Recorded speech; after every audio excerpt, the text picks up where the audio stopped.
In the middle of a desolate battlefield, swords embedded in the bodies of the fallen make the scale of humanity's defeat painfully clear. Endless hordes of monsters and demons swept across Earth, destroying everything in their path without giving anyone a chance to fight back. The few survivors now huddled together wounded behind the final defensive wall, with almost no hope left for the future. Trying to break the heavy mood, a young man complains after getting smacked on the head and asks if his uncle has even a shred of compassion. The man immediately tells him to stop calling him uncle and at least use his name, Tenma Tsukishiro, an F-rank hunter. The boy Kyoya Hidaka, who has not even awakened any powers, rubs his head and asks if a hunter is really allowed to hit a civilian. Tenma calmly replies that an untalented F-rank who failed to gain a single skill in 20 years can hardly even be called a real hunter. He points toward the podium ahead and says a real hunter is someone like Keikaru Amamiya, the legendary SS-rank hunter. 20 years ago, gates suddenly appeared across the planet, unleashing terrifying monsters and plunging the world into chaos. It was thanks to the hunters chosen by the system to wield special powers that humanity was able to fight back. Among them, warriors possessing extraordinary strength saved Earth when extinction seemed inevitable. Known as the Final 11, these legendary hunters led the resistance to prevent humanity from being wiped out. But the monsters also had their own supreme forces, the demons, whose power far surpassed that of the Final 11. Faced with the merciless advance of these creatures, humanity was eventually cornered at its final line of defense. On the podium, Kakeru explains to the crowd that 6 of the final 11 have already fallen, leaving only 5 against the enemy advance. Even so, he insists that all is not lost and humanity still has one final chance to turn everything around. Beside him, a female hunter holds a glowing golden hourglass, their last hope of undoing the entire tragedy. She throws the magical hourglass into the air, causing the artifact to float and release an enormous amount of energy. A massive pillar of golden light erupts in the middle of the courtyard, catching all the survivors by surprise. Kakeru reveals that the unique artifact created a return gate capable of sending one person 20 years into the past. The problem is that only one person can pass through and try to stop the demon invasion before it ever begins. Hearing this, Tenma realizes that 20 years ago was exactly when the demons began preparing, while the crowd cries out for Amamiya. Desperate, the survivors beg Kakeru to go since he is the strongest among the SSS ranks and the only person they trust to change history. Sitting on the ground, Koya tells Tenma that Amamiya must have only been a child 20 years ago and wonders what he plans to do after going back. With a sad smile, the boy says that if someone powerless like him could return to the past, he would simply want to see his parents' faces one more time. Moved by the young man's words, Tenma simply rests a hand on Kaya's head in a silent gesture of affection. Meanwhile, the crowd continues shouting Amamiya's name, placing all their remaining hope in him. Keikaru turns toward the hunter with the hourglass and asks if it is not time for her to accept reality. With a confident smile, the girl replies that he is the only one capable of going back in time, defeating the demons and saving the world. Knowing the weight of that responsibility, Keikaru accepts the mission and promises to secure humanity's future. But before he can even take a step, he senses danger and shouts for everyone to get out of there. A massive blast of dark energy crashes down from the sky directly toward the platform and the crowd. Reacting instantly, the female hunter raises her hands and creates a magical barrier to try to withstand the impact. The demonic attack slams into the shield with a brutal crash, causing the barrier to crack immediately. Within seconds, the barrier completely shatters in a violent flash of light. The hunter stares in shock as her defense is destroyed so easily. A gigantic spike of dark energy pierces through what remains of the barrier and continues toward the survivors. The projectile heads straight for Kaya and Tenma, causing the boy to scream for his uncle in panic. Without hesitation, Tenma grabs the young man and throws himself forward, pulling Kaya out of the attack's path. He throws the boy to safety, taking all the risk himself as the explosion engulfs the area. As Kyoya screams through his tears, Tenma falls into the light of the gate with a faint smile, satisfied that he managed to save the boy. A massive explosion consumes the area, followed by a deafening ringing that drowns out everything. Lying on the ground with blurred vision, Kyoya struggles to recover from the shockwave while calling out for his uncle. With his face injured and bleeding, the boy opens his eyes in alarm and screams for the man who just sacrificed himself for him. Despite his weakened state, Kyoya gets up and runs to the smoke, calling Tenma's name over and over. At that moment, he remembers Tenma's final expression, when the man asked with a sad smile to be called his brother instead. At the center of the golden pillar of light, Tenma appears on his knees as an absurd amount of mana surrounds his body. In front of him, a blue system window appears, informing him that the temporal distortion will be corrected. Soon after, the notification confirms the successful use of the unique time regression item, Return Point. The system identifies F-rank hunter Tenma Tsukishiro as the new target and begins his 20-year regression. The pillar of light shoots into the sky with a thunderous roar, leaving the surrounding survivors in shock. When the glow finally disappears, only dust and an unsettling silence remain over the destroyed platform. Lying on the ground, the female hunter looks around in disbelief and asks who just entered the return gate. Kakeru is equally stunned when he realizes humanity's final trump card was used by an F rank. Within the system's realm, red warnings appear about a causal distortion as the emergency Deus Ex Machina protocol begins. Opening his eyes in an unfamiliar forest, Tenma wonders if he really returned to the past and notices a mysterious red system window. The notification confirms that the regression was completed successfully and to display status at 24 years old, level 2 in rank F. Looking at the screen, he notices his younger appearance and realizes he truly traveled 20 years back in time. Kneeling in the grass, Tenma is still trying to process the second chance he received while figuring out where he ended up. Suddenly, a piercing screech breaks the silence of the forest and puts the hunter on alert. Acting on instinct, Tenma runs toward the sound to find out what is happening nearby. Hidden behind a tree, he spots a group of armed goblins casually walking through the forest. Tenma realizes he landed directly inside a gate and laments that he is still afraid of ordinary goblins even after returning to the past. With no skills and still just a weak F rank, he knows escaping without finding the exit or completing the mission will be nearly impossible. To make matters worse, a red system timer appears showing that only 24 minutes remain. As the goblins move through the area, a black blade slices through the air at tremendous speed. The creatures barely have time to react before realizing that someone incredibly fast is attacking them. In the blink of an eye, several strikes wipe out the entire group of goblins without giving them any chance to defend themselves. One monster's head rolls to a stop beside Tenma, making the hunter hold his breath. Assuming it must be some powerful hunter, he considers leaving his hiding place and asking for help. But from the shadows emerges a bizarre figure with glowing blue eyes wielding two blood-covered swords. Tenma covers his mouth when he recognizes the creature as Chulain, the deadly dual sword wielder. He begins trembling as he remembers that this named monster is feared even by veteran hunters. While trying to understand what the creature is doing there, a hunter in green armor comes running through the forest begging for help. The man shouts that a master killer is slaughtering both monsters and humans throughout the forest. Without noticing, the named monster appears directly behind him, radiating a suffocating murderous aura. Feeling a chill run down his spine, the hunter slows down and looks behind him. Chulain raises one of his swords, ready to cut off the man's head. The creature swings with full force at the defenseless hunter. Without thinking twice, Tenma rushes out of hiding and tackles the man, saving him at the last possible second. Chulain's sword slams into the ground and destroys everything around it as Tenma and the hunter narrowly slide across the dirt. Still shielding the man, Tenma struggles to catch his breath while staring at the destruction caused by a single strike from the creature. The young hunter looks at Tenma in shock while also trying to catch his breath. Without wasting any time, Tenma grabs the man's wrist to make sure he keeps a firm hold on his sword. He tells the hunter to run, and the two sprint through the forest trying to lose the monster. Behind them, Chulain lands heavily inside a crater, ready to continue the chase. The named monster growls and bares its sharp teeth, clearly having no intention of letting either prey escape. Running between the trees, Tenma becomes short of breath and realizes he needs to stop for a moment. Completely exhausted, he drops to his knees and curses the miserable stamina of his newly regressed F-rank body. While trying to catch his breath, Tenma notices a detail engraved into the armor of the hunter beside him. Looking closer, he recognizes the Night Raven Guild emblem stamped onto the equipment. Tenma asks if he belongs to the guild, and the man confirms it, explaining that his group came to clear the gate. That is when Tenma puts everything together and realizes in horror that he is inside the infamous Night Raven Guild incident. He remembers that the entire guild was wiped out in the past by a named monster that appeared inside an F-rank gate. Now understanding how serious the situation is, Tenma knows he needs to get out of there as quickly as possible. He asks the hunter for a spare weapon and suggests that the two of them escape together. The man agrees and opens his system inventory to retrieve an extra sword. But in an instant, a blade slices through the air and decapitates the hunter in the middle of their conversation. The man barely has time to react before collapsing as blood spreads across the ground. Chulain violently stumps the ground and sends the hunter's body flying away. Desperate, Tenma raises his sword to try to defend himself from the next attack. The named monster leaps into the air and brings both blades down with full force toward Tenma. Tenma barely manages to block the strike. Gritting his teeth as sparks fly from the collision between their weapons. The monster's strength sends him flying backward several meters through the forest. Tenma slams violently in the trunk of a massive tree, even cracking the wood. Immediately afterward, he collapses face first onto the ground, defenseless with his sword lying beside him. Coughing up blood, he laments that a single strike was enough to leave him on the verge of death. Chulain slowly walks through the mist toward him, ready to finish the job. At that moment, a red system window appears announcing 4 seconds until Deus Ex Machina activates. The countdown begins, but Tenma can only stare at the screen without understanding what the numbers mean. With the monster standing before him, Tenma laments returning to the past only to die so quickly and in such a pathetic way. Coughing up more blood, he blames himself for not being a genius hunter like Amamiya, someone truly capable of changing fate. When the timer reaches 0, tears stream down his face as he believes humanity's final hope has ended right there. Suddenly, the system lights up and confirms the successful execution of the Deus Ex Machina protocol to adjust causality. The screen announces that Tenma has acquired the unique EX rank trait called Incompetence Adjustment. The notification reveals that his skill acquisition rate has increased and all experience gained has been multiplied by 100,000. Tenma's eyes widen when he realizes he now receives 100,000 times more experience. Because he suffered severe damage, the system grants him the level 1 resistance skill, already benefiting from the experience multiplier. Windows appear one after another as resistance rapidly rises from level 2 all the way to level 9. Finally, the system confirms that resistance has reached level 10, the maximum allowed level. With a tear still on his face, Tenma remembers that throughout his entire life as a hunter, he never managed to raise resistance by even a single level. The screen displays the bonuses of level 10 resistance: air, reduced damage, decreased pain, and the ability to keep moving even while mortally wounded. Shocked to see the skill reach its maximum in seconds, Tenma feels his body responding and tightens his grip around the sword. In front of him, Chulin remains in a fighting stance, watching the weak hunter recover. Using the sword for support, Tenma manages to stand while the system panel continues glowing in front of him. The system reiterates that causality has been adjusted, granting him the incompetence adjustment trait to compensate for his lack of talent. Realizing he received exactly the kind of advantage a mediocre hunter like him needed, Tenma smiles at the experience multiplier. His thoughts quickly return to Kyoya, and Tenma apologizes for leaving the boy alone and terrified in that ruined future. He promises to change the world devastated by the demon so he can meet Kaya again in the future. With that goal in mind, Tenma grips his sword and decides to use the 100,000 times experience bonus to change fate. Returning to his fighting stance, he promises himself that he will not fail again. The panel further explains that his chances of acquiring new skills have drastically increased in addition to the multiplier applied to experience. Tenma realizes he gained resistance simply by surviving Chulin's attack, and the bonus pushed the skill to its maximum level almost immediately. Now, with a new skill at his disposal, he finally sees a real chance of surviving the battle. Chulin growls angrily when he sees the human is still standing. The named monster charges like lightning and brings both swords down with full force against Tenma.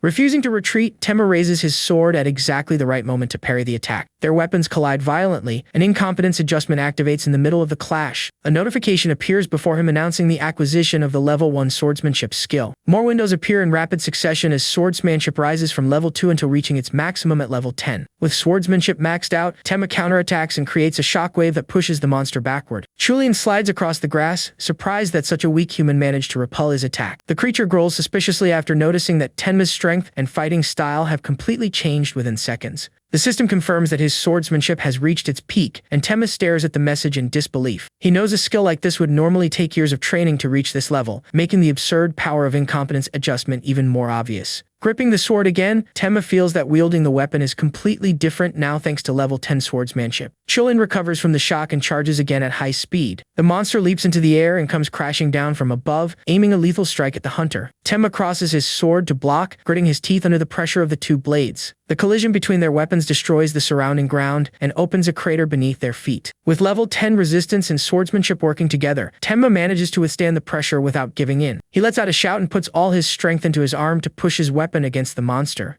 Chulin's attack is repelled, leaving the named monster off balance in midair. Both of them retreat and create some distance to recover. Chulin lets out a sinister laugh and begins spinning his swords, creating a violent whirlwind around himself. Feeling the enemy's suffocating aura, Tenma realizes that staying on the defensive will not be enough against such a huge gap in power. The monster charges again, rushing toward him like a whirlwind of blades. Tenma barely blocks the barrage of strikes, desperately trying to keep up with the creature's ferocious swordsmanship. Faced with that assault, he knows he needs to focus as hard as possible to predict where the next attack will come from. That intense concentration activates the system, granting him the level 1 perception skill. Once again, the bonus takes effect and perception levels up within seconds until reaching level 9. Soon after, the system confirms that the skill has reached the maximum level 10. In front of Tenma, Chulin appears, surrounded by purple energy, ready to attack again. The named monster leaps from above and brings the full force of its blades down upon the hunter. But Tenma's gaze changes as he realizes his perception of the surroundings is no longer the same. Thanks to level 10 perception, he can clearly see the exact trajectory of the attack, almost as if everything were moving in slow motion. Now able to follow the movement, Tenma anticipates the strike and prepares to move out of the way. Chulin's attack hits nothing but the ground, opening a crater where Tenma had been standing just seconds earlier. Leaping backward, he lands on the cracked earth and keeps his distance. Still holding his sword, Tenma can perceive everything around him with incredible clarity, from the trees to the movement of individual leaves. Impressed by the change in his senses, he recognizes perception as an elite skill. As he watches Chulin growl, Tenma wonders if this is how high-level hunters see the world. The monster gives him no break and crouches down, preparing another high-speed charge. With a threatening smile, Chulin locks its blue eyes on Tenma. The creature launches forward with explosive force. Chulin unleashes a rapid series of slashes with its twin swords toward the hunter. A vortex of red energy surrounds Tenma as the blades strike relentlessly. He blocks the attacks as best he can, but the pressure continues, forcing his body backward. Tenma tries stepping back to regain his balance and adjust to the rhythm of the fight. But the monster's attack leaves behind a trail of energy that keeps moving forward even after the blade passes. Grazed by the attack, Tenma realizes he cannot block it perfectly using only his sword. He retreats once again, trying to escape the range of the blades. During the movement, the system activates and grants him the level 1 footwork skill. Notifications appear one after another, and footwork reaches level 10 in an instant. With his movement fully enhanced, Tenma begins moving across the battlefield with far greater speed and ease. He dodges the next strike like a blur, leaving Chulane hitting nothing but empty air. When he stops at a safe distance, Tenma is surprised to realize he retreated much faster and farther than he intended. Chulane growls in frustration and spins its swords, irritated after missing again. Feeling how much lighter his legs have become, Tenma steadies his stance and notices how naturally his movements now flow. With swordsmanship and footwork both at level 10, he charges toward the monster. Tenma races toward Chulane like lightning, relying on his new skills to turn the battle around. He delivers a precise thrust, and the monster turns at the last second to try to parry the blade. The clash of weapons echoes throughout the forest as the two exchange blows at high speed. Chulane growls furiously upon realizing that the weak human can now keep up with its movements. With a confident smile, Tenma taunts the creature by asking what it thinks of his new level. Enraged, the named monster leaps backward and launches another full-force attack. The collision of their swords creates bursts of air and dust that tear apart the surrounding vegetation.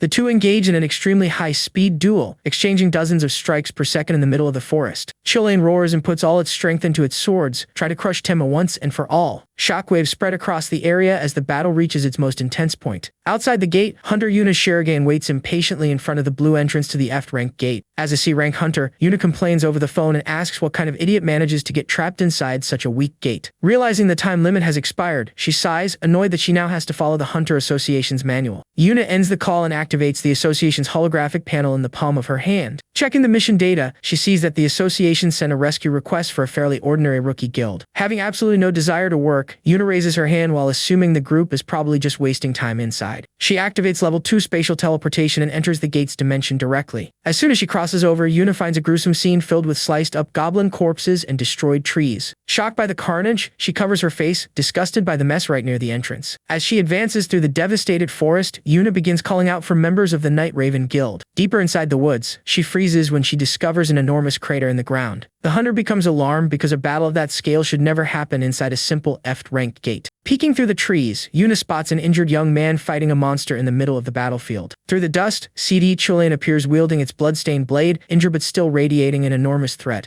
Standing in front of it, Tenma remains on his feet with his sword covered in blood, trying to catch his breath after the battle. Watching from a distance, Yuna trembles, unable to understand how a simple goblin could give off such a powerful aura. The creature growls with hatred while staring at the human who managed to rival its strength. To Yuna's surprise, the named monster opens its mouth and begins speaking in the human language. It reveals its full name, CD Chulane, while staring at Tenma with its single glowing blue eye. Yuna is stunned to hear the supposed goblin speaking perfectly like a human. Tenma gives a faint, provocative smile as the creature promises that one day it will collect on that blood debt. CD Chulane raises its sword and begins channeling an enormous amount of dark energy. With a swing through the air, the monster creates an explosion of smoke that covers the entire battlefield. When the dust settles, CD Chulane has already disappeared, leaving Tenma alone in the middle of the crater. Still unable to believe what she just witnessed, Yuna steps out through the smoke and walks toward him. When Tenma collapses to his knees while using his sword for support, she runs over to him in concern. Yuna kneels beside him, introduces herself as a member of the rescue team, and asks where the other members of the guild are. With his vision blurred and on the verge of passing out, Tenma can barely keep his eyes open as he listens to the girl. Yuna tells him to hang on, but Tenma lets out a whisper that catches her attention. Despite being covered in blood and completely exhausted, he points at the girl with a smug smile and says that he is the one who saved her life. Tenma tells Yuna never to forget that and immediately passes out against her shoulders. The young man ends up unconscious on the grass, completely exhausted after pushing his body beyond its limits. Later, inside a hospital room, Yuna rests her face on one hand while wondering how she is supposed to explain such a crazy report to the association. The fluorescent lights on the ceiling flicker softly as the room remains silent. Tenma finally opens his eyes and sits up in bed, dressed in patient clothes with a bandage on his face. Looking through the window and seeing people walking around the courtyard, he realizes that he is in a city hospital. Tenma taps the air to open his system panel and check his current condition. Looking at the screen, he confirms that everything he experienced really happened. The panel displays an impressive list of skills including swordsmanship, strength perception, and agility, all at the maximum level 10. Touching the status screen displaying the incompetence adjustment trait, Tenma smiles as he realizes just how much that battle changed his situation. He understands that he only managed to face a named monster like C.A. Chulane because of incompetence adjustment. Reading the description of the EX rank trait, Tenma confirms the enormous experience multiplier, but also finds a special effect that is still locked. unlocked. Curious, he taps the locked section and wonders what special ability is hidden there. For now, he concludes that the 100,000 times experience bonus was granted by the system specifically to compensate for his complete lack of talent. Temma remembers Kakuru Amamiya and wonders if the system would have granted him the same bonus if he had been the one sent back. But he quickly dismisses the idea since a genius like Amamiya, who gained overwhelming power upon awakening, would never need that kind of compensation. Temma sighs and decides to stop thinking about it, focusing instead on what he himself can do now that he has returned to the past. Suddenly, Yuna enters the room and is surprised to see that he has finally awakened from his coma. She approaches the bed and comments that, according to the doctors, Temma should have needed at least another week to regain consciousness. Looking at his own hands, he tries to understand how he recovered so quickly despite having no healing skills. In response, the system appears before him and reveals that he acquired natural recovery at the maximum level 10. Temma realizes he gained the regeneration skill while unconscious, while Yuna complains that she is being completely ignored. As casually as possible, he asks who she is, irritating the girl as she reminds him that they met inside the gate. Yuna shows him her official C-Rank Hunter Association ID and explains that she was the one who rescued him after the fight against the goblins. Looking at the identification, Temma remembers that Yahello fled precisely when the girl appeared inside the crater. He also recalls that in the original timeline that Hunter Association investigation team was completely massacred. Without beating around the bush, Temma says that technically he was the one who saved her life, and Yuna reluctantly admits that he has a point. She also reveals that one survivor from the Night Raven Guild had been hiding and testified on Temma's behalf, explaining just how powerful that monster was. Upon learning that someone else survived the tragedy, Temma smiles in relief after realizing he has already changed one person's fate. But Yuna warns him that a problem has come up, leaving the young man confused by her concern. The hunter explains that the association decided not to officially acknowledge that Temma fought the monster because of his low F rank. To her surprise, Temma simply gets out of bed and says he does not care about recognition at all. Unable to understand him, Yuna follows him down the hallway and asks if he is not frustrated about losing the chance to become famous overnight. Temma, however, knows that the demon's true goal is to escape the gates and conquer the human world. He also knows that demons are already disguised among ordinary people, so revealing his power now would only put a target on his back. Wanting to end the conversation, Temma says he is leaving, but Yuna continues following him. She demands to know why an F-rank hunter would enter a gate alone when another guild was already clearing it. Temma glances sideways and answers without hesitation that he entered the dungeon purely for money. He lies and says he only intended to collect the mana crystals left behind by the guild members. Without giving any further explanation, Temma walks through the door and closes it behind him, leaving Yuna talking to herself. With her arms crossed, the girl becomes indignant and concludes that he is the strangest hunter she has ever met. Walking through the city's busy streets, Temma watches people calmly going about their normal routines. Vendors advertise hunter equipment through megaphones while businesses operate at full capacity. Two female students walk past smiling and eating sweets, peacefully enjoying their day. Faced with that peaceful scene, Temma smiles as he takes in the world still full of life before all the devastation. He continues toward his apartment building beneath the blue sky. Reaching his floor, Temma enters the code on the electronic lock and steps inside the apartment. As soon as he opens the door, he finds his old home filled with sunlight and feels happy to see that nothing has changed. Exhausted by everything that happened, he throws himself onto the couch and rests his arms behind his head. Lying there and staring at the ceiling, Temma begins reflecting on everything that has happened since he returned to the past. Still on the couch, he raises one hand and thinks about what he needs to do to prevent humanity's extinction. Under normal circumstances, the heroes of the Hunter Association should already be investigating the Night Raven Guild incident. Temma considers going there, but covers his face when he remembers that the problem has already been resolved and the incident never even became public knowledge. He opens the system screen again and examines Incompet's adjustment and its absurd experience multiplier. Temma concludes that from the moment he received that trait, the past had already begun to change, and now it is up to him to make a difference. Clenching his fist, he promises to become stronger than anyone else to prevent the tragedies that will eventually bring about the end of the world. Temma remembers that he frequently read Hunter Monthly magazine in his previous life, so he knows about several major events that have yet to happen. The problem is that he cannot remember the details of every event, which quickly begins to bother him. Thinking back to the battle against Yahello, Temma remembers how his perception of the surroundings changed after acquiring that skill.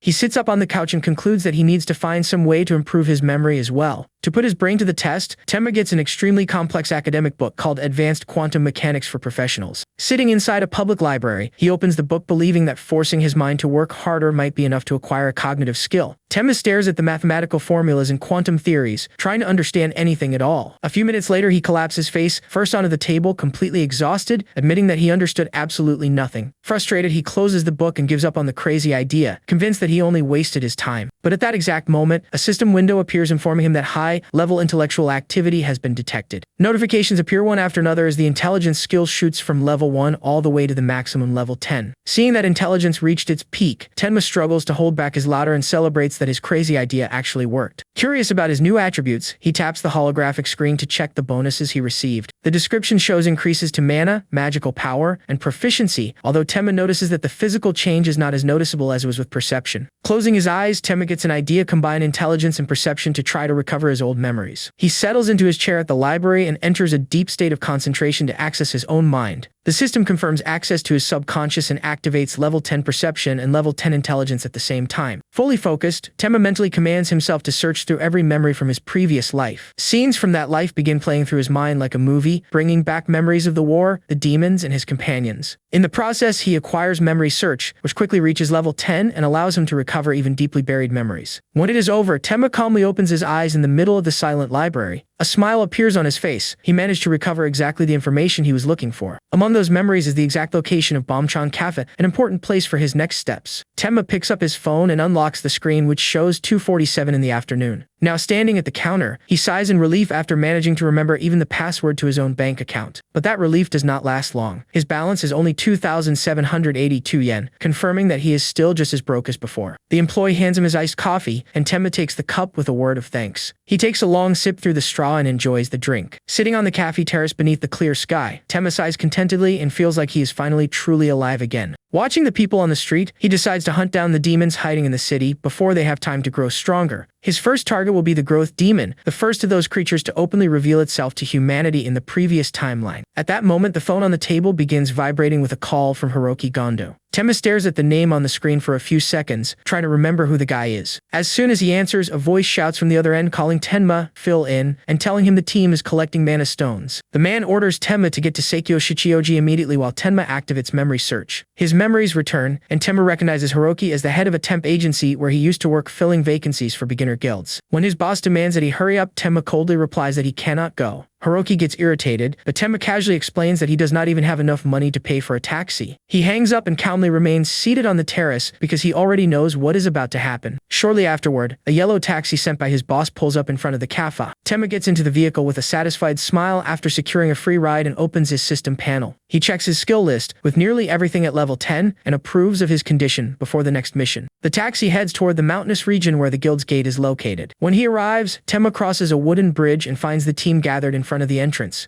Looking at the gate, he smiles as he imagines how many opportunities he will have there to test his new powers. Tenma walks toward the group of hunters waiting along the riverbank in front of the dimensional rift. The leader notices his arrival and immediately complains that he is extremely late. The man is Kuki Kazama, the D-rank master of the Kosi Guild, and asks whether Tenma plans to cover the losses if the group exceeds the time limit. Tenma simply gives Kazama a cold look, causing the man to shudder and start stammering. The reaction activates the system, granting Tenma a new skill called Intimidation. The panel explains that Intimidation can reduce a target's attributes by 9%, leaving Tenma quite satisfied. Without changing his expression, he holds out his hand and asks Kazama to lend him some useful equipment for the raid. Still shaken by the pressure he felt, Kazama orders his subordinates to give the newcomer whatever weapon they have available. The leader guides everyone into the gate while the other members whisper among themselves, confused by their boss's nervous behavior. Inside the dungeon, a monster is taken down and its blood splatters across the cave walls. One of the hunters wipes away his sweat after the fight as the group continues forward, leaving the bodies behind. The man wearing a bandana turns around and tells the porter and the newcomer to hurry up and clean the area. The young porter rushes to collect the loot while Tenma calmly walks beside him. The boy tries driving his knife into a monster's corpse to remove the mana stone, but can barely pierce its hide. Seeing him struggle to cut through the creature's tough skin, Tenma decides to help. He walks over and asks whether the young man has a spare dagger. The boy nods and hands Tenma a sheathed dagger. The moment he grips the weapon, Tenma begins making precise cuts through the monster's body with impressive ease. His technique leaves the young porter speechless. The system recognizes the extraction process and grants Tenma the level 1 butchering skill. Thanks to the experience multiplier, butchering rises almost immediately to level 9. Soon afterward, it reaches level 10, allowing Tenma to extract mana crystals in perfect condition. The porter holds the glowing stones in amazement while Tenma calmly wipes the dagger clean. He smiles back at the boy and tells him they can keep moving. Farther ahead, the path becomes filled with slain monsters that have been perfectly harvested after the two pass through. Several guild members excitedly comment that the raid is going much better than they expected. The bandana-wearing hunter looks back to tell the newcomers to hurry up, only to freeze when he sees the scene. Tenma is calmly standing beside a pile of monsters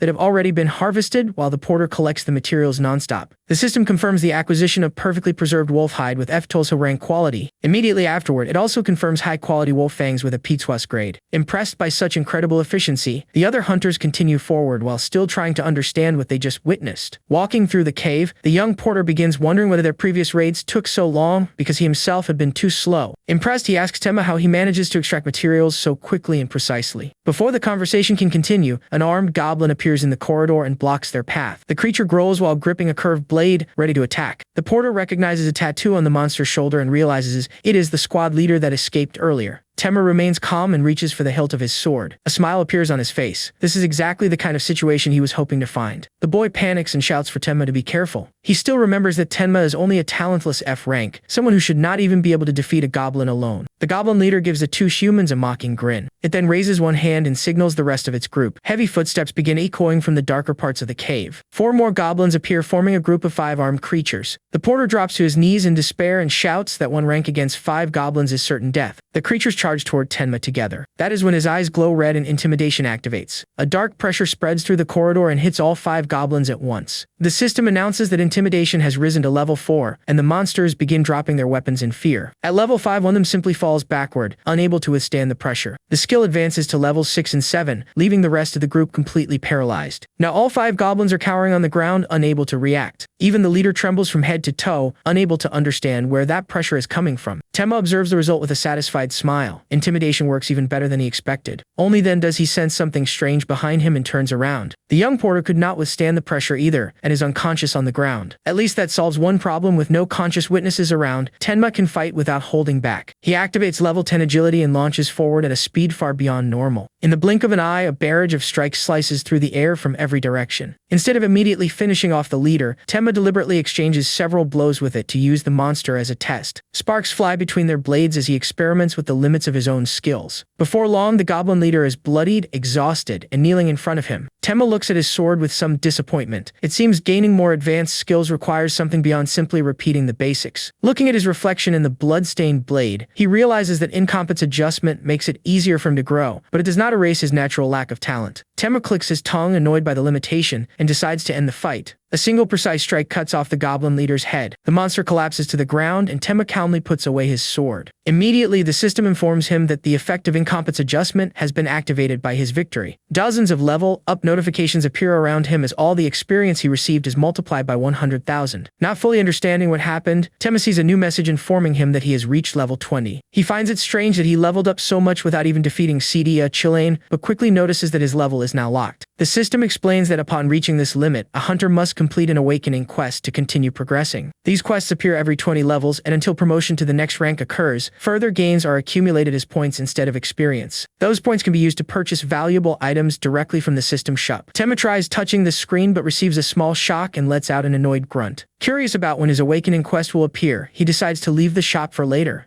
Turning his attention back to his surroundings, Tenma wakes his companion and says it is time to start harvesting the bodies. The boy wakes up groggily, still not fully understanding what happened. But one glance at the ground is enough to shock him when he finds several dead goblins, including the headless leader. The porter stares in disbelief when he realizes even the goblin captain was eliminated. Tenma brushes it off and says another group must have defeated the creatures, telling the boy to focus on the work. The two crouch beside the bodies and begin extracting the valuable materials. While his companion works, Tenma uses the distraction to check his own information. He opens his status window to see what changed after that sudden level increase. The status confirms that Tenma remains rank F, now locked at level 20, while nearly all his skills remain at level 10. The problem is precisely that level lock, since he still has not received the awakening quest required to advance.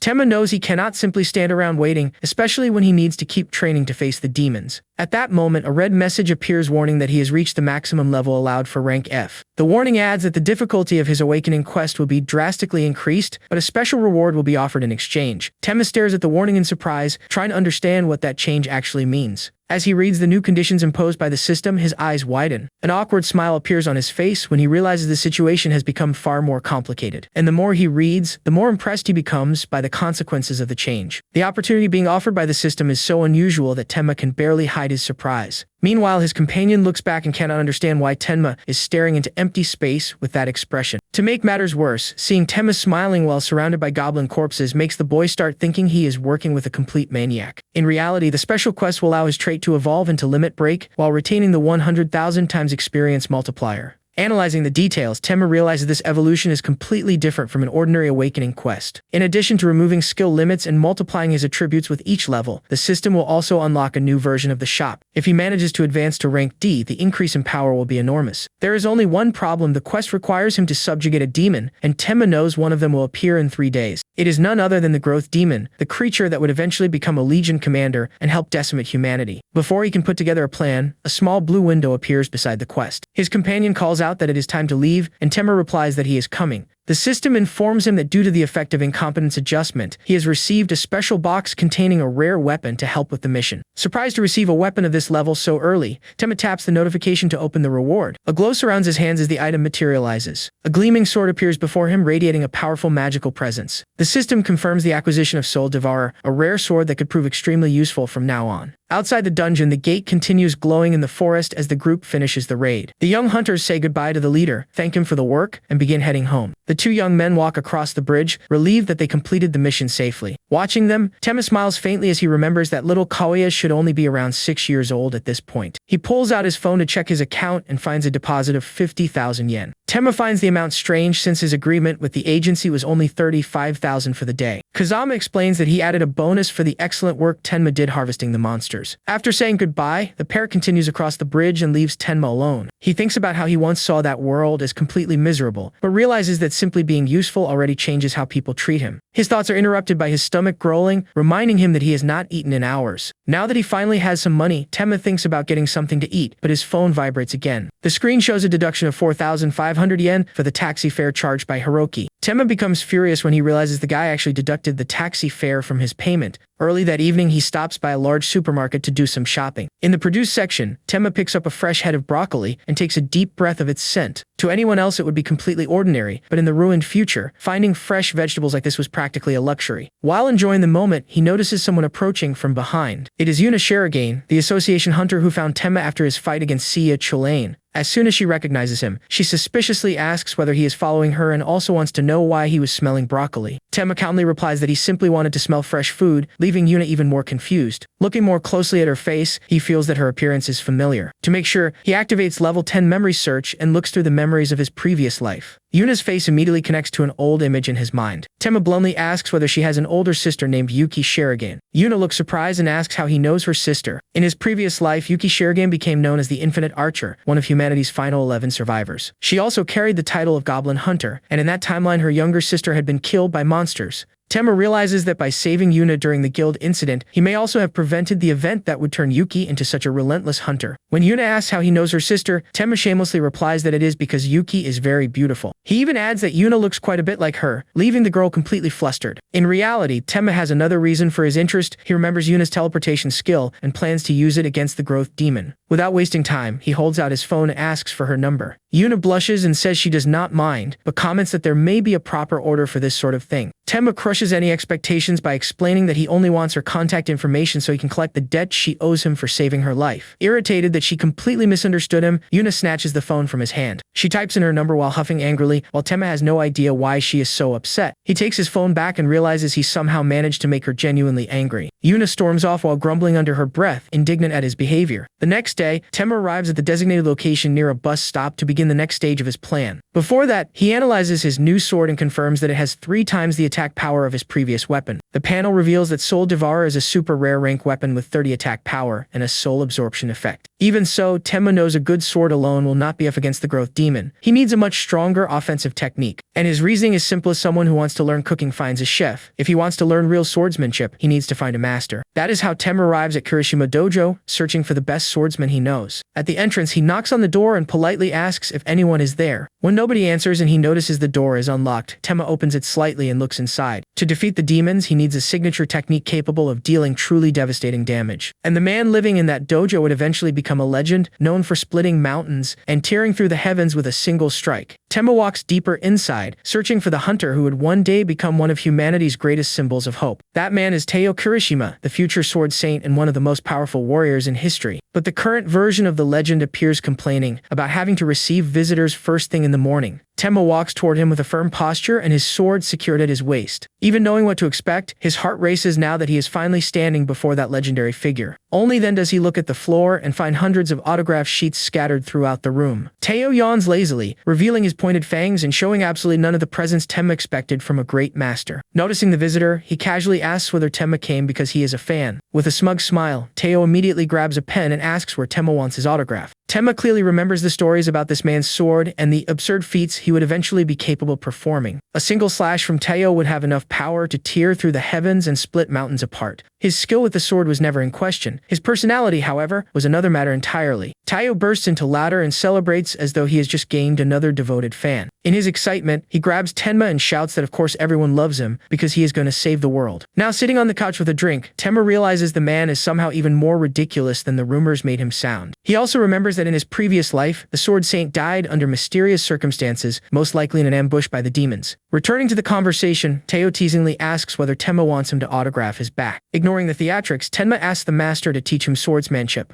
Upon learning that the visitor wants to become his disciple, Teo immediately gets excited and says he should have mentioned that from the beginning. A short while later, Tenma is sitting on the couch surrounded by an absurd number of autographs scattered across the floor. While serving tea, Teo admits that he spent the entire past month thinking about autographs and ended up accumulating all of them. Curious, he asks how Tenma found his dojo since he only recently registered as a hunter and has not even participated in a mission yet. Teo leans closer with an observant gaze, trying to figure out what is behind this strange visitor. But the mystery does not last long. He quickly returns to his narcissism and decides Tenma must have seen his association test and fallen in love with his technique. The swordsman bursts into laughter again, completely satisfied with his own theory. Not wanting to waste time arguing, Tenma agrees and humbly asks him to teach one of his techniques. In his previous life, the two happened to meet at a bar, and that day Teo revealed a secret to Tenma. Completely drunk at the table, the Sword Saint explained that there was one simple technique serving as the foundation for everything he did. At the time, he even asked in disbelief how Tenma could possibly not know such a fundamental move. That technique was known as the straight line slash. Back in the present, Teo is surprised when Tenma specifically asks to learn such a basic move. The master gets up and walks over to the weapon rack to retrieve a bamboo sword. Teo holds the weapon out to Tenma and tells him to take it. Tenma reaches forward, ready to show what he can do, but before he can even touch the sword, Teo pulls it back and declares that Tenma has no hope and no talent. Tenma complains that he did not even get to touch the weapon, but Teo insists that someone at his level can tell these things just by looking. Irritated by such a quick judgment, Tenma replies that Teo will only know for sure if he actually lets him try.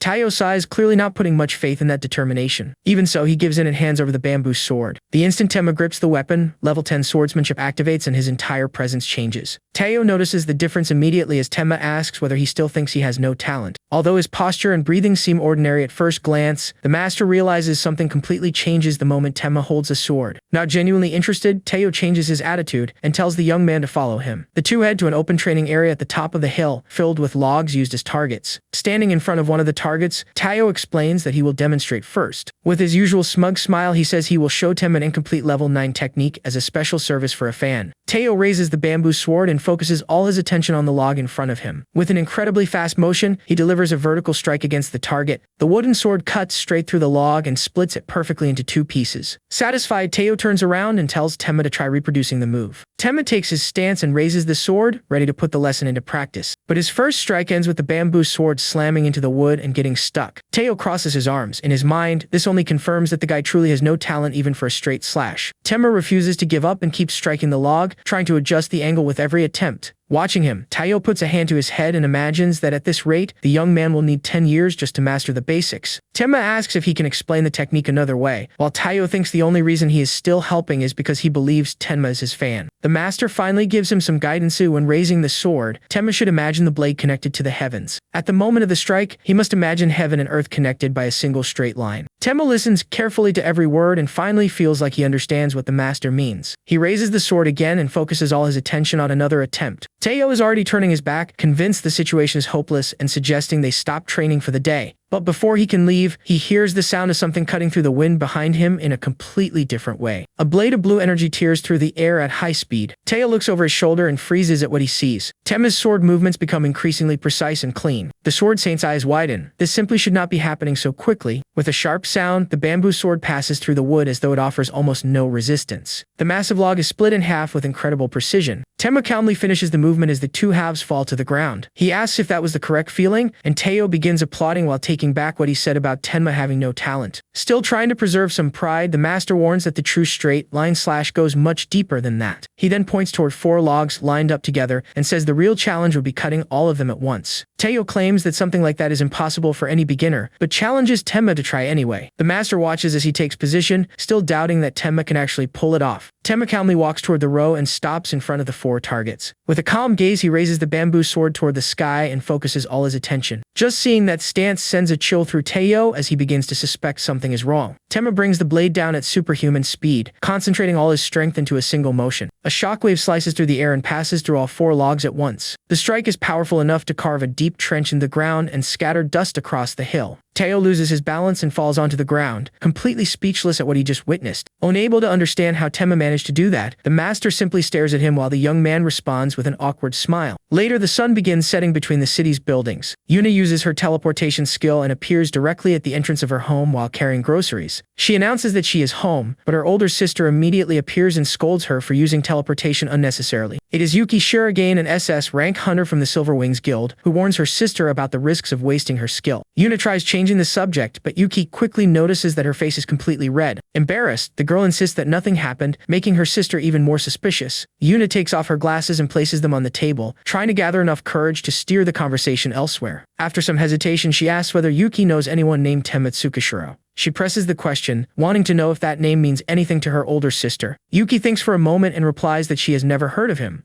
Yuna looks relieved and lets out a small laugh, making Yuki ask whether she ate something bad. Later, alone in her room, Yuna sits on her bed staring at her phone with her face still flushed. She begins imagining that Tenma may have mentioned Yuki at the supermarket on purpose, just to start a conversation before asking for her number. Looking at his contact, Yuna smiles and admits to herself that despite being weird, Tenma is actually pretty good looking. Suddenly, Yuki appears at the door asking whether her sister met someone, startling Yuna. The younger sister throws herself onto the bed and tries to hide her face while Yuki sits beside her and begins teasing her. With a mischievous smile, the older sister demands every detail about the mysterious guy. Hiding her face in the pillow, Yuna shyly admits that he is the man who helped her a few days earlier. Still hugging the pillow, she confesses that he ended up asking for her phone number. Amused, Yuki approves of the possibility and says she wants to meet him if things work out. Before leaving, she explains that she will be away for several days participating in the assault on a massive gate that recently appeared. Yuki tells Yuna not to get involved in any danger association missions while she is gone, making her sister complain about how overprotective she is. The SSS rank hunter says goodbye and closes the door, leaving Yuna alone again. As soon as her sister leaves, she picks up her phone again and goes back to staring at the screen. Tenma's name remains saved among her contacts, and Yuna is clearly still thinking about him. Back on the Do Hill, the ground shows the trail of destruction left behind by Tenma's last strike. System notifications confirm that he learned single flash slash, and the skill has already reached level 10. Tenma takes a deep breath and celebrates the results of his training, once again taking full advantage of his experience multiplier. He turns around to politely thank Tayo for teaching him, but to his surprise, the powerful sword saint is kneeling on the ground with his head lowered, begging him for something. Desperate, Tayo grabs onto Tenma's leg and begs him to show the technique one more time. The swordsman nearly cries in frustration, unable to understand how a beginner managed to raise the skill to level 10 in so few attempts. Tenma is also surprised by the reaction. Apparently, he somehow managed to surpass even the technique's own creator. The system confirms that at level 10, the skill gained an additional effect capable of cutting even intangible objects. Since there is still an entire day before the growth demon appears, Tenma decides to use the time to learn as many techniques as possible. Still on the ground, Tayo begs him to agree and promises to teach him everything he knows in return. Tenma agrees to show the strike again, but demands that the master teach him his other secret techniques as well. He then extends his hand and officially introduces himself as Tematsukishiro. Faced with that gesture, Tayo's eyes fill with tears. Without thinking twice, the swordsman throws himself at Tenma in a tight hug and shouts that he's found his new master. Crying with joy, Tayo declares that from that day forward, he will consider Tenma his great master. While promising to teach him every technique he knows, Tayo nearly suffocates Tenma with the hug, forcing the young man to ask him to let go. Shortly afterward, the sword saint leaps high into the air with his katana in hand. While airborne, he performs the 121st form of his style, explosive Asura strike. A massive explosion of fire and energy slams into the ground with terrifying force. Tayo lands calmly in a stylish pose as the dust begins to settle. Sheathing his sword, he asks with a smug smile whether his new master managed to understand the technique. Tenma appears drenched in sweat from exhaustion and admits to himself that he could not even follow the movements with his eyes. Lying on the ground, he realizes single flash slash was an exception. This time, he could not even understand the theory behind the attack. Even with incompetence adjustment, his natural natural lack of talent remains a massive obstacle. Natural recovery activates automatically and begins restoring his stamina. After recovering a little, Tenma decides to end the training for today since he still has other matters to take care of. Before leaving, he tells Tayo that he looks forward to seeing how far he can perfect single flash slash in the future. Tayo smiles and admits that he never wanted to become a real hunter, but meeting Tenma changed his mind. Filled with determination, the swordsman promises to become an elite hunter, and Tenma simply wishes him luck. Later, Tenma appears at a workshop in the city to negotiate the materials he obtained from the dungeon. An elderly blacksmith carefully examines the high-quality wolf hide and fang he brought. The craftsman praises the precision of the harvesting and explains that workshops like his depend on well-preserved materials. The higher the quality of the components, the better the bonus attributes can be on weapons or armor crafted from them. While walking Tenma to the exit, the blacksmith asks him to bring more materials in the future and promises to pay well. In exchange, Tenma receives a simple set of leather armor with an additional 6 points of defense. Even though it is basic beginner equipment, he knows any protection can make a difference in a real fight. Walking down the street, Tenma takes out his phone to make one final important call before the battle. In Yuna Shiragan's room, her phone begins ringing with Temitsu Kishiro's name appearing on the screen. The moment she sees who is calling, Yuna practically throws herself across the table to answer. Wearing a facial mask, she answers in a fluster before quickly trying to regain her composure. On the other end, Tenma asks if she has a moment because he needs to talk about something important. Yuna plays a little hard to get, saying she is busy while thinking about making him wait just a little. But Tenma gets straight to the point and reveals that the call is about an irregular gate. Realizing there is nothing romantic about the conversation, Yuna immediately deflates and even lets the facial mask fall from her face. Irritated, she starts complaining over the phone about how cold and professional he is being about the situation. Meanwhile, the limit break quest still requires Tenma to eliminate a demon before its new benefits can be unlocked. Later, inside his dark room, he grips his new sword and mentally prepares himself for the hunt. With everything arranged, Tenma confirms to himself that he is ready to face the creature. At the meeting point near the gate, he apologizes to Yuna for being late since she is already waiting for him. The hunter asks whether the information about the irregular gate is really reliable, and Tenma replies that she will find out soon enough. Yuna explains that the two of them will accompany the Roman Guild on a raid into a D-rank dungeon scheduled for that day. She seems like she wants to say something else but hesitates for several seconds. Feeling awkward, Yuna gives up on the idea and simply tells Tenma to pick up the pace so they can catch up with the rest of the group. He runs after her toward the guild members waiting near the entrance. Among them are Mayumi Saki and their leader Taiga Sejima, two experienced D-rank hunters from the Roman Guild. Yuna officially introduces herself as a representative of the Hunter Association and is welcomed by Mei. When they ask about Tenma, she explains that he is there as support in case something unusual happens. Taiga introduces himself with a stern expression and tells the two of them not to interfere with the mission. In an arrogant tone, he makes it clear that every monster inside the gate belongs to the guild and demands that neither of them interfere with the hunt. Tenma simply agrees, recognizing Taiga's contempt for someone of a lower rank. Looking over the rest of the group, he remembers that every one of those hunters was killed by the demon in the original timeline. Feeling his gaze, Taiga turns around irritably and asks whether Tenma has a problem. Remaining calm, Tenma replies that he has nothing to say. The leader tells them both to stay quiet and follow the group into the dungeon without causing trouble. Yuna quietly comments that this is exactly why she hates guilds, since many of them see the association as an enemy. The Roman guild members enter the gate first while Tenma and Yuna remain outside for a few moments. Before going in, Yuna asks for a moment to measure the magical energy and check for any abnormalities. She activates a device that begins scanning the concentrated mana flow around the entrance. Yuna carefully watches every number displayed by the device. According to the meter, there is nothing unusual about the gate, so she asks Tenma once again if he is certain. With his arms crossed, he simply smiles and says she will find out soon. Still finding the situation strange, Yuna decides to trust him for now. When they cross through the gate, the two arrive in a nighttime forest illuminated by a pink moon. Impressed by the scenery, Yuna comments on how beautiful the place is. Tenma, on the other hand, keeps one hand on the hilt of his sword, knowing what is hidden somewhere in that forest. He is certain the growth demon is inside that dungeon. The group advances along a path surrounded by glowing water and blue trees beneath the starry sky. Taiga looks back and tells the two of them not to fall too far behind. According to him, it would be a headache if something happened to the association representatives. Yuna forces a smile while thinking about how ridiculous it is for a D rank to act that way toward a C rank hunter. The other members laugh, clearly used to their leader's attitude. Watching Taiga, Tenma thinks the man probably does not even realize that this is one of the happiest periods of his life as a hunter. Many hunters who manage to climb from rank F to rank D end up believing they will continue advancing nonstop until they reach the top. Tenma knows all too well that reaching rank S is something reserved for true anomalies among humans.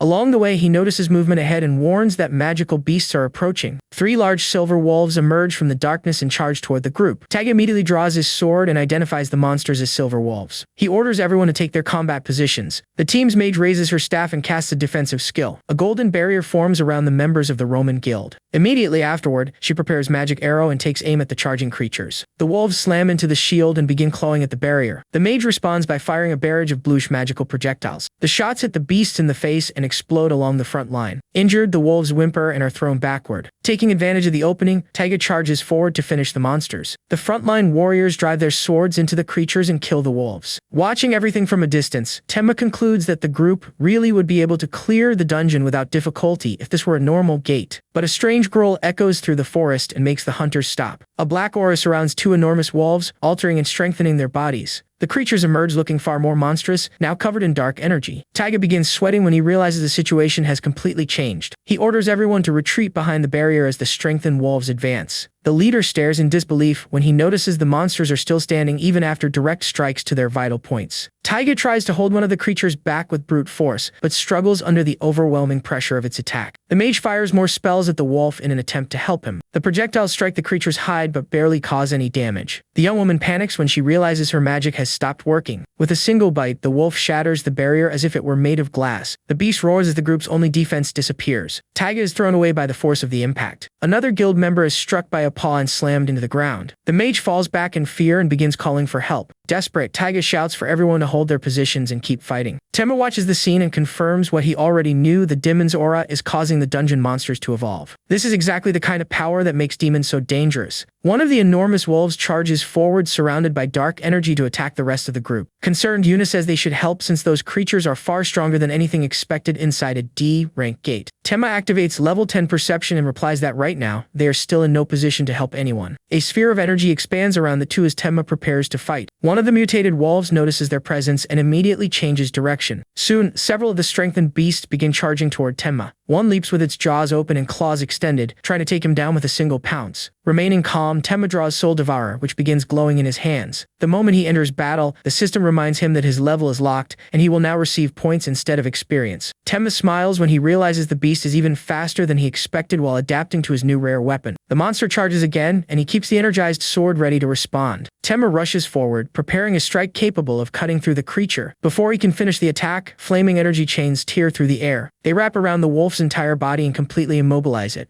Pinned to the ground, the creature thrashes around but cannot break free. Yuna shouts for Tenma to use the opening and finish the monster quickly. Once again, he realizes just how skilled Yuki's younger sister is with binding magic. Taking advantage of the opportunity, Tenma unleashes an arc of blue energy toward the trapped beast. The strike forms an X and cuts through the creature's body. The monster's remains fall to the ground, ending the confrontation within seconds. Yuna stares in disbelief at how easily Tenma finished off the beast. Immediately afterward, a mist of energy begins flowing out of the defeated body. The system confirms that Soul Devourer is absorbing the monster's essence. With that soul, the weapon's concentration reaches 13%.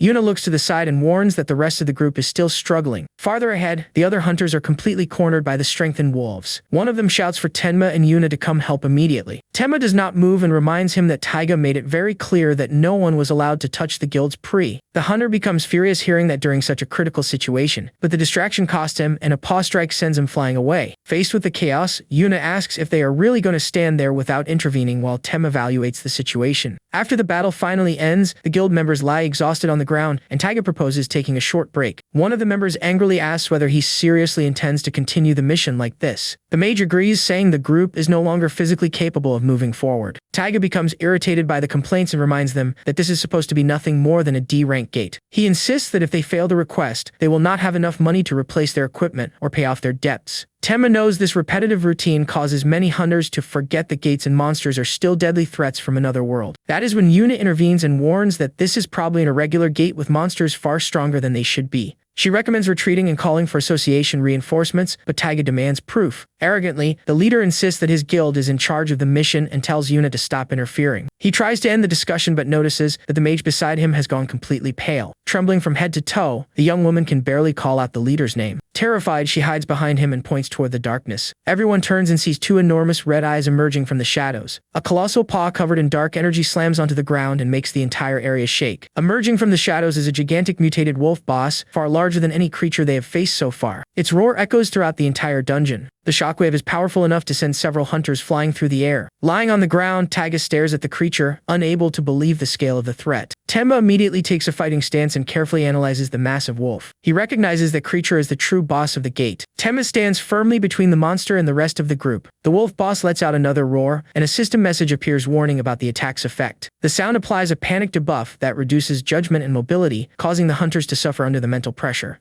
Unable to endure the effect, the guild members begin begging Yuna to use teleportation. Holding her head, she tells everyone to get closer because she will not be able to maintain her concentration for long. By resisting the mental attack, Temma acquires a new mental fortitude skill, which immediately begins leveling up. Within moments, his resistance to negative mental effects increases considerably. Temma regains control of his mind and stops feeling the boss's debuff. Still panicking, Sejima crawls across the ground saying they need to escape immediately. One of his fallen companions reaches out and begs not to be left behind. Overcome by fear, Sejima simply kicks his own ally's hand away so he can get past. The leader runs away alone, caring only about saving his own life. Temma realizes that if everyone starts running in different directions, Yuna will not be able to teleport the entire group. To stop them, he activates level 7 intimidation, causing his eyes to glow with a threatening pressure. The aura hits everyone around him and even makes Sejima stop immediately. Unable to withstand the pressure, the leader loses his strength and falls face first onto the ground. With everyone gathered together, Yuna activates the spatial teleportation magic circle and tells the group to remain inside the area. The wolf boss notices their escape attempt and charges directly toward the circle. Seeing the creature approaching, Yuna screams while Temma prepares to act. The monster's enormous jaws open over the group just moments before the spell finishes. Its fangs snap shut at the exact moment an intense light covers every hunter. The teleportation works, taking the group to a safe area before the bite can reach them. The mage sighs in relief when she realizes everyone managed to escape the attack. One of the warriors tells everyone to get up and run, but Yuna notices something strange. Looking around, she realizes the dungeon exit is still completely sealed. Temma explains that because this is an irregular gate, the exit will only open once the boss is defeated. Sejima panics and asks how anyone could possibly defeat a creature like that. Ignoring the complaints, Temma draws his sword and keeps his eyes fixed in the monster's direction. Taiga shrinks back when he feels the pressure coming from him. Temma swings his sword to clear the space in front of him as he prepares for the real battle. He then reassures the group by saying that he will defeat the boss. The ground begins shaking again as an even more sinister presence approaches. The mage points toward the black mist, unable to understand what is appearing before them. Smoke, like tentacles and shadowy claws, begin wrapping around the wolf boss's body. Dark energy covers the entire creature, while distorted sounds echo through the area. The shadow merges with the wolf's body, creating something even more threatening. Temma watches closely and realizes that some force has taken control of the boss.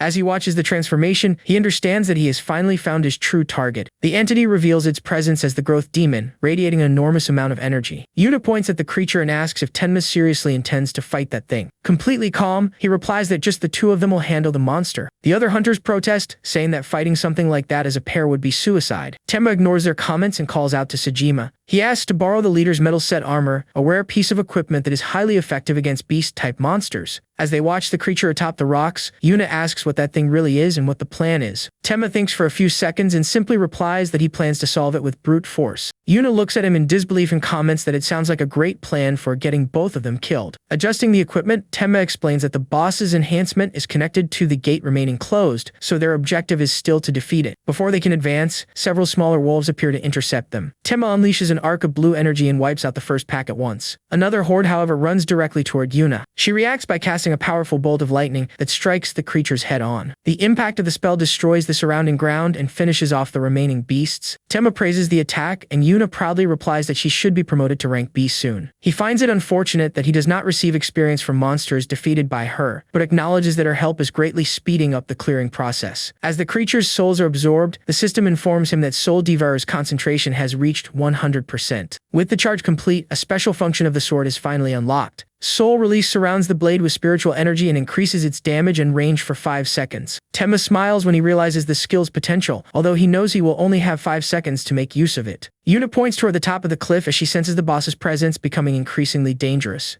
Beneath the moonlight, the possessed monster lets out another howl while a dark mist surrounds its body. The roar channels energy and causes several spectral wolves to appear around the creature. Yuna notices that even the other wolves seem agitated by the boss's eerie howl. Temma realizes he needs to act before the growth demon completely takes over that body. Intrigued by how much he knows, Yuna demands an explanation and compares the creature to a walking natural disaster. Temma finally reveals that the boss is being controlled by the growth demon, a creature that uses demonic energy. At that moment, red messages appear warning that the two have entered the demon's domain and that a restriction has been activated. The system states that any living being within a 50-meter radius is prevented from evolving. Not understanding the warning, Yuna asks what that restriction means. Temma immediately recognizes the domain's rule. It is exactly as he remembers. Demons control dark energy, and each one possesses unique characteristics within the territory it dominates. Depending on the species, those rules can impose different effects on anyone who enters the area. In the growth demon's case, its restriction prevents evolution, blocking increases in power and the awakening of new skills. For now, the range is only 50 meters, but Temma knows it can increase if the battle drags on. Understanding the situation, Yuna swallows hard and admits that things have become even more dangerous. Atop the rocks, the creature's eyes lock onto the two of them, making it clear they have been discovered. The demonic boss leaps from the cliff and comes crashing down toward the pair. The impact against the ground opens craters and sends a massive cloud of dust into the air. As the smoke begins to clear, a purple humanoid figure with an elven appearance emerges. With silver hair and pointed ears, the entity floats above the crater. Yuna is confused by the new form, while Tenma deduces that it must be another soul previously absorbed by the demon. The figure raises one hand and begins concentrating a sphere of purple energy. Within seconds, 7 large magical spheres form around it. Seeing the amount of accumulated energy, the two immediately understand the danger. Tenma becomes concerned because none of the information he knew about the growth demon ever mentioned that kind of magic. He concludes that the creature must have stolen the spell from the elven soul it absorbed and tells Yuna to focus only on dodging. Watching the magical formations in the sky, Tenma tells her to wait for his signal. Level 10 perception activates as he analyzes the energy flow to predict the trajectories. The entity fires all the spheres toward them at the same time. With a movement of its hand, it guides the projectiles to cover the entire area. Just before impact, the creature closes its fingers and accelerates the attacks even further. Tenma finds an opening and shouts for Yuna to jump.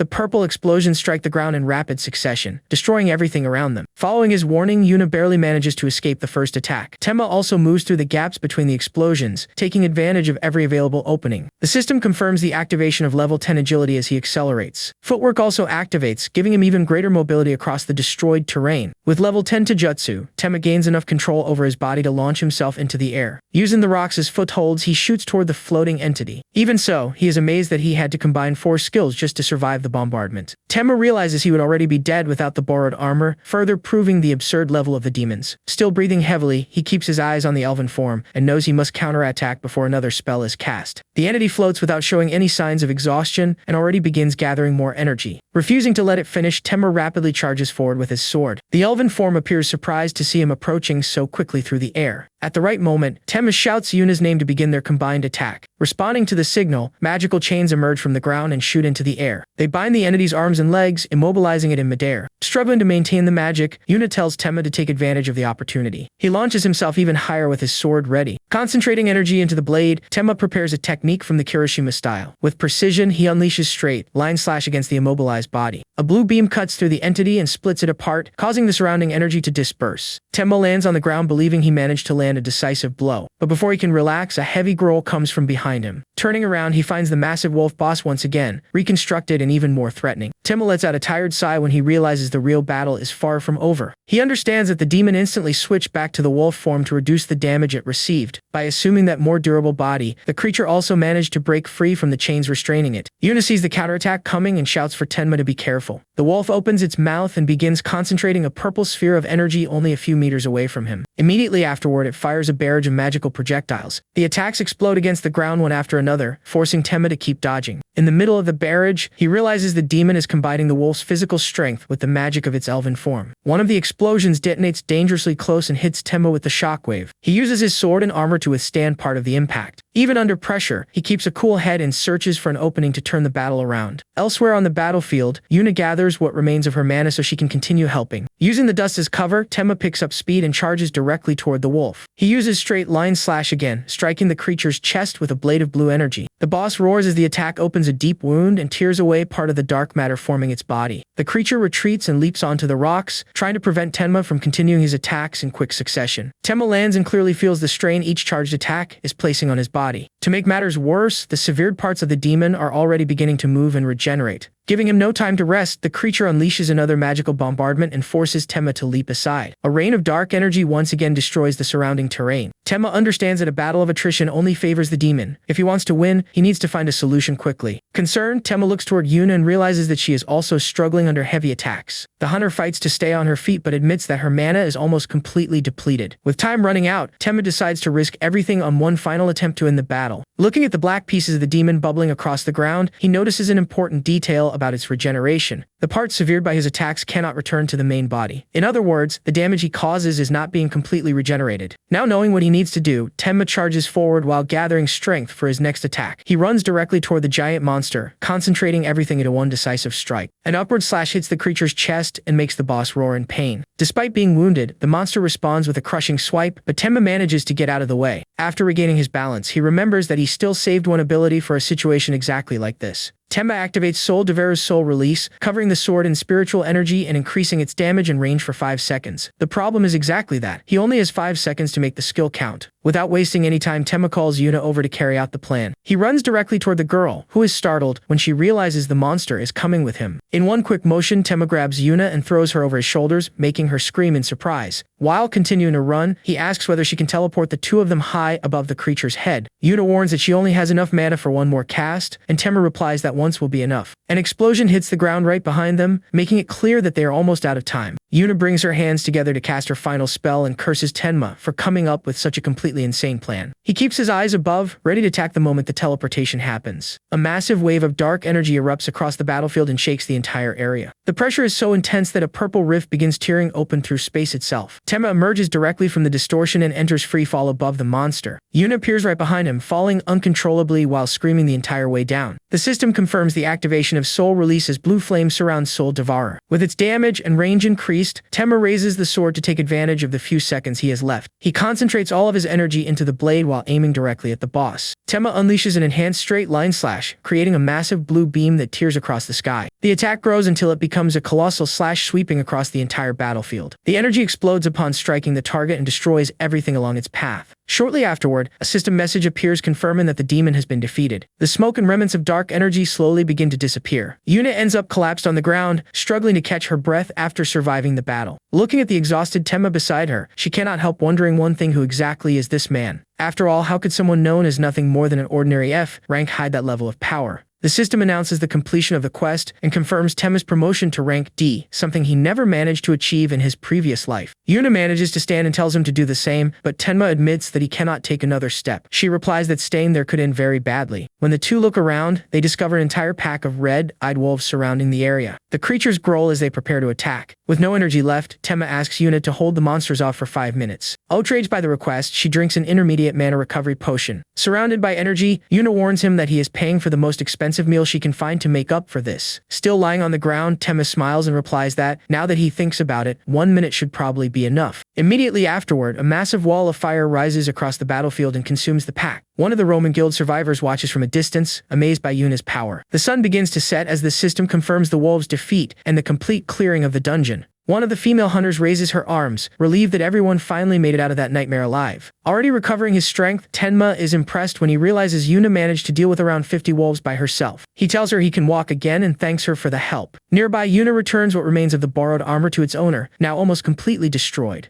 While the man mourns the loss of his equipment, the team's mage thanks the two of them for saving everyone. She explains that the Hunter Association will contact them later to ask for clarification about what happened. Before leaving, the mage gathers her courage and asks Tenma for his name. Without hesitation, he smiles and makes up the name Busen Goriki on the spot. The girl bows and thanks Mr. Goriki, while Yuna watches the whole thing in confusion. As soon as they are alone, she pulls Tenma aside and asks whether he is wanted by the police or something, since he feels the need to hide his real name. Tenma thinks that he would actually like the support of a major guild to help him grow faster, but his growth is far too abnormal. If the demons infiltrating society notice that too early, he could become a target before he is capable of protecting himself. For now, keeping his identity and true power hidden is the safest option. Understanding his reasoning, Yuna asks whether he wants her to alter the mission report as well. She sighs, remembering that Tenma just prevented a disaster, but still wonders whether hiding everything from the association is really the right thing to do. Tenma responds with a sincere smile that it would help him a lot. Catching Yuna off guard, that smile makes the girl turn completely red. Not knowing how to react, she turns around and starts walking away, shouting for him to call her later and not forget about the meal he promised. When Tenma calls her name again, Yuna's heart starts racing. She fixes her hair and awkwardly asks what he wants. Tenma simply asks her to use spatial teleportation to take him to Ryuzan, since he is not even dressed properly to head back on his own. All of Yuna's expectations immediately disappear, replaced by a murderous glare. Without saying another word, she opens the gate and practically throws Tenma through it. The next day, the sky is clear above Tenma's apartment building. Natural recovery finishes working while he sleeps, and he wakes up completely refreshed. As he stretches, Tenma smiles at the thought that this passive skill almost feels like cheating. The system informs him that just one night of rest increased his recovery by 35%. Now that he defeated the demon and reached rank D, his skills can also exceed level 10 thanks to Limit Break. At that moment, his phone begins vibrating on on the bed. Tenma finds 4 missed calls from Hiroki Gondo, the person in charge of the temp agency where he used to work. His first instinct is simply to ignore them. After everything that happened, he has no intention of continuing to accept fill-in jobs. Before deciding, he opens his system inventory to check the loot from his last raid. Among the items, he materializes a D-rank high-purity mana crystal. The quality is so good that Tenma estimates he could get close to 500,000 yen for that single piece. Another message appears confirming the completion of the quest against the demon, unlocking the causality reversal shop. Curious, Tenma opens the new interface and quickly realizes that it works differently from an ordinary shop. The explanation confirms that all experience gained while his level is locked will be converted into points. For now, only the consumables category is available, so Tenma assumes weapons and accessories will be unlocked later. One item immediately catches his attention: the treasure acquisition potion, costing 500 points. Tenma remembers that so far, the system has never offered him anything that directly put him at a disadvantage. Trusting that, he decides to spend all 500 points he has accumulated. A small blue potion appears in his hand. Its description says it reverses causality and points the way toward a treasure for 1 hour. Since money is essential for his future raids, Tenma decides to drink the potion. He drinks the entire thing at once and waits for something to happen, but he feels absolutely no difference, until a small blue flame bearing a coin symbol appears floating above his head. After a few seconds, the flame begins moving through the apartment and heads down toward the bed. To Tenma's surprise, it stops directly above his phone. The flame continues pulsing over the device, indicating that it has some connection to the treasure. Looking more closely, he notices that the flame is pointing directly at Hiroki's missed calls. Intrigued, Tenma returns the call, and his boss immediately answers by yelling into the phone. Hiroki demands to know why he took so long and orders Tenma to come to the office if he does not want to regret it. Seeing the flame react, Tenma smiles as he realizes his supposed treasure is somehow connected to that man. On the other end of the call, Hiroki becomes even angry at the response and demands to know what Tenma just said. Without getting worked up, Tenma simply tells his boss to stay exactly where he is and hangs up. Shortly afterward, Tenma arrives at the commercial building while following the blue flame showing him the way. Through the hallways, he follows the glowing trail toward a specific door. The flame stops in front of the office while the system keeps the treasure search active. Having no idea what could possibly be inside, Tenma opens the door. The moment he enters, Hiroki starts insulting him and calls him useless. Furious, the man complains about his ignored calls and even tries to blame Tenma for the agency's losses. He then looks toward 2 muscular men sitting on the couch and tells them to teach Tenma a lesson like they used to. Tenma watches Hiroki and remembers that he is only an ordinary human who always enjoyed abusing people he considered weaker than himself. Memory search brings back every time those 2 hunters beat him in the past. They are Masato Kido and Taiji Kumagawa, 2D ranks used by Hiroki to intimidate the other employees. As the pair approaches while mocking him, Tenma clearly remembers every beating he ever received from them. Hiroki tells the 2 men to finish the job already, convinced that Tenma is still the same person as before. One of the men grabs Tenma by the collar, having no idea how different their strength is now. Although both of them are D rank, their skills are at levels far below Tenma's. Activating level 10 strength, he grabs the attacker's wrist. With a single movement, he throws the massive man across the office as if he weighs nothing. The man crashes through the shelves, leaving Hiroki and his partner speechless. Furious, the second hunter charges forward and tries to land a punch. With perception maxed out, Tenma follows the attack easily and simply steps out of its path. He immediately follows up with martial arts and lands a hook directly on the man's jaw. The blow sends him flying backward and leaves him unconscious on the floor. Seeing both guards fall so easily, Hiroki starts shouting for them to fight back. The first man manages to stand and, consumed by rage, tears off his shirt as his muscles begin expanding. He activates level 5 strength amplification and enters a berserk state. The huge man charges at Tenma like a bull. Tenma remains completely still and responds with a single punch to the face. The impact sends the man flying directly toward Hiroki. The boss is crushed beneath his own guard's body and falls to the floor screaming in pain. Even from the ground, Hiroki continues threatening to destroy Tenma's career. Tenma silently approaches him, and his gaze alone is enough to make the man start trembling. The blue flame continues floating above Hiroki as he tries threatening Tenma once again. Showing no fear, Tenma asks exactly what he plans to do to him. A short while later, Hiroki and the 2D ranks are kneeling on the floor apologizing. Tenma demands repayment of every unfair fee deducted from his wages, and Hiroki promises to reimburse even his transportation expenses. With that matter settled, Tenma looks around while trying to figure out where the treasure indicated by the potion is hidden. The blue flame is now floating in front of a large bookshelf. Following its direction, Tenma begins removing books from the shelves. Behind them, he finds a steel safe built into the wall. Realizing what Tenma found, Hiroki starts stammering and asks what he plans to do. One simple look from Tenma makes the boss shrink back and apologize again. Hiroki tries to calm himself by remembering that the safe uses a 20-digit password, making it practically impossible to guess. But the treasure acquisition potion simply reveals every number and the password directly to Tenma. Now even more curious, he approaches the keypad while wondering what could be stored inside. Tenma enters the exact sequence shown by the potion's effect. The safe unlocks, revealing several documents illuminated by the blue flame. While Hiroki turns pale, Tenma realizes he found a ledger recording illegal earnings. There is also a magical key containing a mana crystal, valued at no less than 1 million yen. Looking at everything, Tenma admits to himself that taking these items is starting to feel a little like robbery. Flipping through the documents, he finds information about an unregistered dungeon in Yokohama with a high concentration of mana. Tenma immediately recognizes the location and realizes this discovery could earn him a fortune. Desperate, Hiroki says he spent a lot of money obtaining that information and claims someone at rank D could never enter the place. Tenma simply smiles and replies that he will decide that for himself. At that moment, the office door opens and an elegant man wearing a white coat walks in while observing the situation. The silver-haired visitor adjusts his glasses, apparently surprised that someone arrived before him. The moment he sees the man, Tenma immediately recognizes who he is. The newcomer calmly enters and asks whether Tenma knows who he is talking to. In the previous timeline, Kaisuke Sengoku was a legendary figure known by practically everyone in the ruined world. Sengoku smiles and shows that he also knows who Tenma is, the famous talentless F-rank hunter. More specifically, the fill-in worker everyone at that agency treated as useless. Sengoku then notices the open safe and the blue flame hovering above the documents. Tenma picks up one of the reports and asks if that is what he came looking for. Sengoku accepts the paper, impressed that Tenma knew exactly which document interested him.